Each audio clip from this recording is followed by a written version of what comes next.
Cuando Buenos Aires comienza a crecer desmesuradamente por el aumento poblacional. Pensemos que entre 1870 y 1910 pasó de 100.000 a 1,5 millones de habitantes, entonces el ir ganando altura además hacía que Buenos Aires compitiera de alguna manera con las grandes capitales del mundo. En este sentido, Buenos Aires y Nueva York empiezan a tener un desarrollo simultáneo.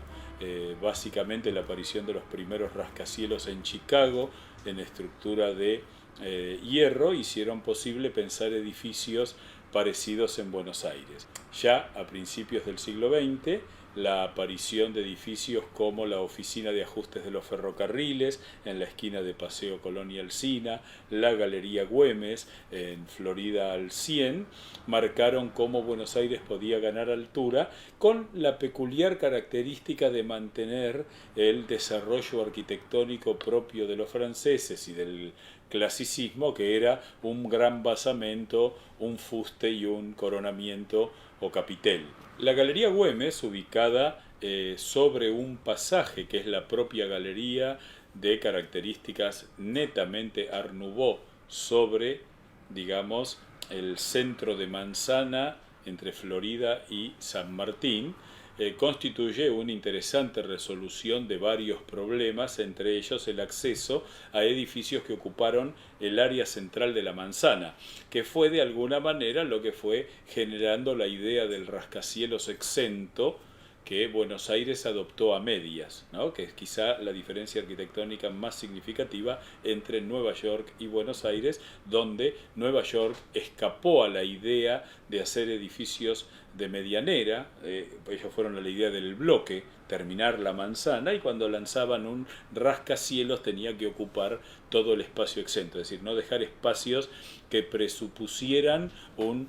tipo diferente de arquitectura a la que se implantaba. El gran impacto lo va a provocar el Palacio Barolo, este edificio que ganó en altura más de lo que le estaba permitido a partir de un acuerdo especial entre el municipio y quien diseñara la obra, que es un pasaje público que uniera las dos avenidas. Esto emparenta algunos logros de la arquitectura de New York con la arquitectura de Buenos Aires. La Torre del Barolo de alguna manera es el primer edificio que gana el cielo a partir de un edificio civil, es decir, algo que estaba hasta ese momento reservado a las iglesias en general. Este rascacielos que llega a los 100 metros de altura, que se convierte en el rascacielos, el edificio más alto de Sudamérica. Después el edificio Cabana ya es realmente un desarrollo que emparenta a Buenos Aires con Nueva York con toda claridad. Tengamos en cuenta que es contemporáneo del edificio Chrysler, es contemporáneo del edificio Empire State Building, y en ese ganar altura se convierte en el edificio de hormigón armado de mayor altura del mundo, y fue pensado con la idea de la alta burguesía terrateniente argentina de mantener palacios pero más económicos. Por eso conservan sus servicios centrales, algo que es muy común hablarlo en la Argentina y que ha tenido hasta una consecuencia práctica cotidiana, que es la presencia del encargado de edificio, del portero, que proviene de esa idea de tener un personal de servicio común a todo el edificio. Esto es una característica de la ciudad de Buenos Aires y de la Argentina que no se ve en otros lugares del mundo. Fines de los 30 y principios de los 40, había quedado como un edificio emblemático de Buenos Aires el Ministerio de Obras Públicas, en el centro de la avenida 9 de Julio, edificio que iba a ser compensado enfrente con otro edificio que era el Ministerio de Agricultura, que lamentablemente no se construyó y que impidió la creación de esa idea de una entrada monumental desde el sur de la ciudad, enmarcando el obelisco en una gran perspectiva. En los años 30 contemporáneos se va a producir en Buenos Aires un intento de ganar altura con grandes datos de modernidad en cuanto a su lenguaje estilístico, como el Safico y el Comega, dos edificios que Buenos Aires ha ido revalorizando, sobre todo el Safico, que a la fachada que da sobre la avenida Corrientes pudo ahora mostrarle a la ciudad a través de la Plaza Liniers, que está en la esquina de Reconquista y Corrientes, su fachada lateral, donde podemos ver esa suerte de escalera al cielo. Y el edificio Comega, a 2 cuadras de allí, en la esquina de Leandro N. Alem y Corrientes, y que en el piso 22 da lugar a una suerte de, de sobresaliente curva que excede incluso el marco de la Recoba, donde suele haber un restaurante de época a lo largo de todo el tiempo de Buenos Aires, que ofrece una de las pocas y mejores miradas de Buenos Aires hacia el río. Esta suerte de trilogía de edificios, el Cábana, el Safico y el Comega, son de alguna manera coronados, por decir así, en el edificio Alas, un edificio verdaderamente interesantísimo que lamentablemente la arquitectura porteña ha despreciado por razones de índole política, que fue el uso que se le dio a ese edificio como Secretaría de Comunicaciones en la presidencia de Juan Perón, en la segunda presidencia, pero que sin duda sus 40 pisos de líneas libres, limpias, ese cubo de 20 pisos que constituye su basamento de granito rojo, y luego esa torre verdaderamente impresionante que toma como un pequeño respiro al tener como 2 soportes, como 2 naves laterales innecesarias, porque siendo el edificio de hormigón armado no necesita esas lecturas. Un edificio que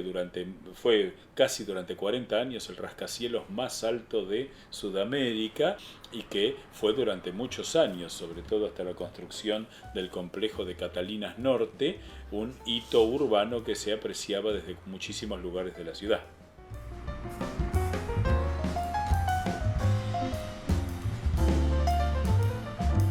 En los fines de los años 50 comienzan algunas construcciones emblemáticas de Buenos Aires. Es la irrupción del estilo moderno que de la mano de Mario Roberto Álvarez fundamentalmente va a caracterizar algunos edificios de Buenos Aires. Son los tiempos de la construcción del edificio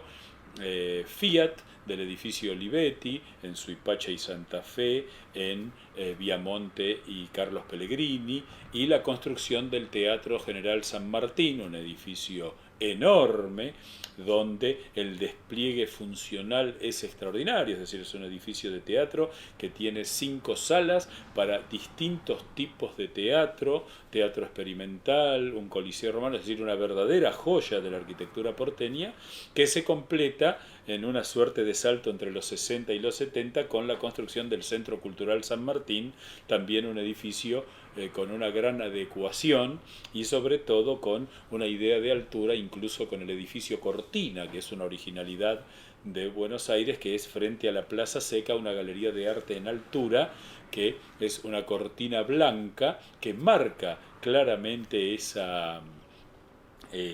Plaza Seca, que en los últimos tiempos ha sido modernizada con una suerte de pirámide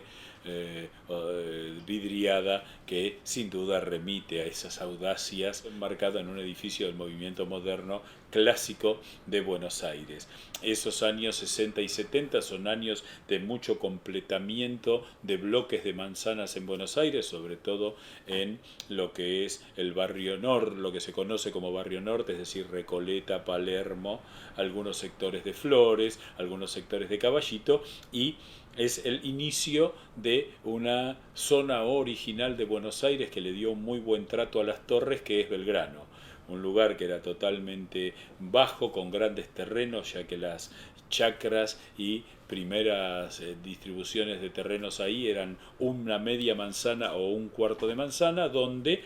se permitieron una enorme cantidad de torres exentas que no dejaron fachadas vacantes. Esto es muy interesante porque no generaron medianeras, que crearon espacios verdes no públicos, pero sí que tienen diálogos con el espacio público, y eso es bastante interesante en ese sentido el barrio de Belgrano. Más allá de que uno pueda o no tener un gusto por ese tipo de arquitectura, encontró una forma de diálogo entre el rascacielos destinado a vivienda, la conservación de un espacio residencial. En ese sentido, Buenos Aires va a arribar a los 80 con un lenguaje bastante difícil de definir, porque tiene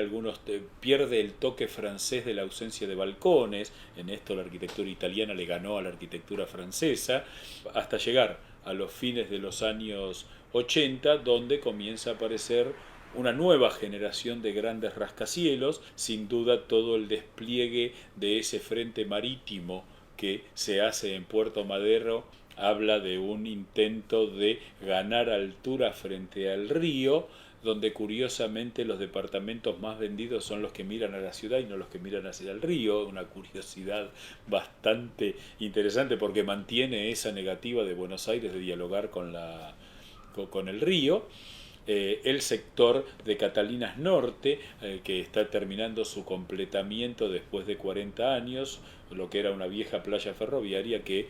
generó un distrito moderno administrativo de características absolutamente modernas, con rascacielos absolutamente exentos, y que le dieron una imagen de modernidad a esa zona de Buenos Aires que estaba bastante desplazada. La zona de Palermo, donde alrededor de los edificios que eran de las viejas bodegas y hay instalaciones industriales que quedaron vacantes, se construye el que fue durante un tiempo el rascacielos más alto de Buenos Aires, el edificio Le Parc, y luego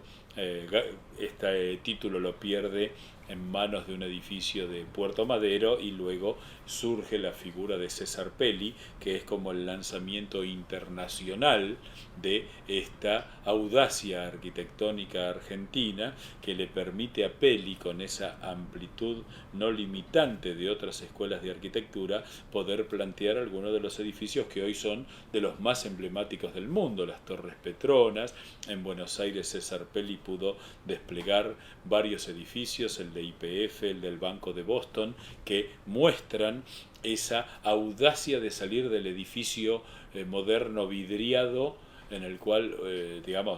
uno puede imaginarse a César Pelli riéndose del helipuerto inclinado que significa el coronamiento del edificio de YPF, o de esas líneas que en un sentido caen y en otro sentido suben, que conforman el coronamiento del Banco de Boston, que allá en Catalinas Norte, edificios que sin duda mueven a mayor apreciación por parte de los no entendidos, porque se demuestra una intención de carácter estético que supera al simple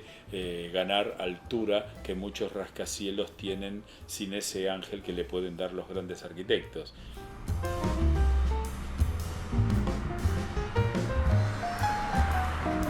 Buenos Aires, aunque suene desmesurado, en los años de 1920, 1930, que es cuando empieza a definirse esta cuestión arquitectónica, que no es más que una expresión de la cultura, era una ciudad que tenía una diversidad mayor a Nueva York,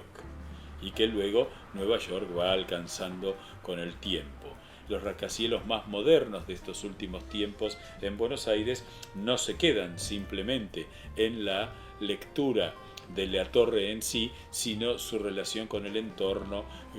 generando espacios en blanco, generando espacios vacíos, generando un diálogo edilicio como el que intentó el Cábana con lo que rodeaba a la Plaza San Martín. Y en ese sentido es probable que Buenos Aires, que nunca va a ser una ciudad donde la altura de su arquitectura sea la significante, sí va a ser el rascacielos una de las marcas de una ciudad que ha hecho de la arquitectura una expresión clarísima de su mezcla cultural.